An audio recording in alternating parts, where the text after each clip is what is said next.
যে ব্যক্তি প্রত্যেক শুক্রবারে জুম্মার দিন সূরা কাহাফ একবার পড়বে, আল্লাহ তাআলা তাকে 3টা ফজিলত মর্যাদা দান করবে।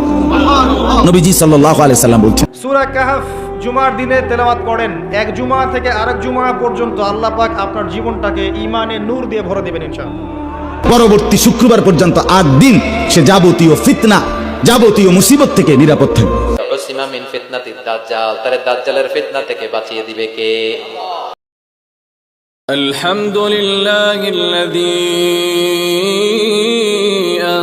أنزل على عبده الكتاب ولم يجعل له عوجا قيما لينذر بأسا شديدا من لدنه ويبشر المؤمنين الذين يعملون الصالحات أن لهم أجرا حسنا